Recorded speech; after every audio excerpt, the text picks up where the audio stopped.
কোটা সংস্কার আন্দোলনের প্ল্যাটফর্ম বৈষম্য বিরোধী ছাত্র আন্দোলনের মুখপাত্র ও সমন্বয়ক নাহিদ ইসলাম সহ ৩ জনকে তুলে নেওয়ার অভিযোগ উঠেছে আইন শৃঙ্খলা রক্ষাকারী বাহিনীর বিরুদ্ধে। অন্যরা হলেন আসিফ মাহমুদ ও আবু বাকের মজুমদার। শুক্রবার বিকেলে রাজধানীর গণস্বাস্থ্য কেন্দ্রে চিকিৎসাধীন অবস্থায় এই ৩ জনকে তুলে নেওয়া হয় বলে অভিযোগ করেন অন্য ২ সমন্বয়ক হাসনাত আব্দুল্লাহ ও আব্দুল হান্নান মাসুদ। তবে ধানমন্ডি থানার ওসি শাহজাহান মণ্ডল এ বিষয়ে অবগত নন বলে জানান।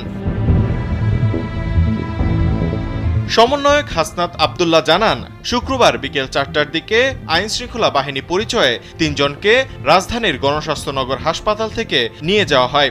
এর আগে বিকেলে আসিফ মাহমুদ একটি বার্তা পাঠান।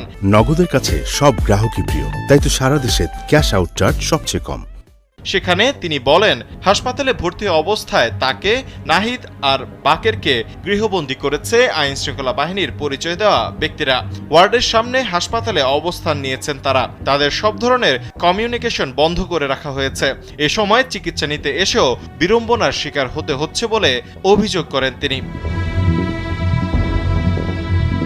এর আগে আব্দুল হান্নান মাসুদ জানান, বৈষম্য বিরোধী ছাত্র আন্দোলনের পক্ষ থেকে সমন্বয়ক টিমের একটি প্রতিনিধি দল উত্তরা বাংলাদেশ মেডিকেল থেকে শুক্রবার বিকেলে বিভিন্ন হাসপাতালে আহত শিক্ষার্থীদের পরিদর্শন করার কথা জানান। এরপর সর্বশেষ সোহরাওয়ার্দী মেডিকেল হাসপাতাল পরিদর্শন শেষে তারা পরবর্তী কর্মসূচি নিয়ে সংবাদ সম্মেলন করবে বলেও জানানো হয়।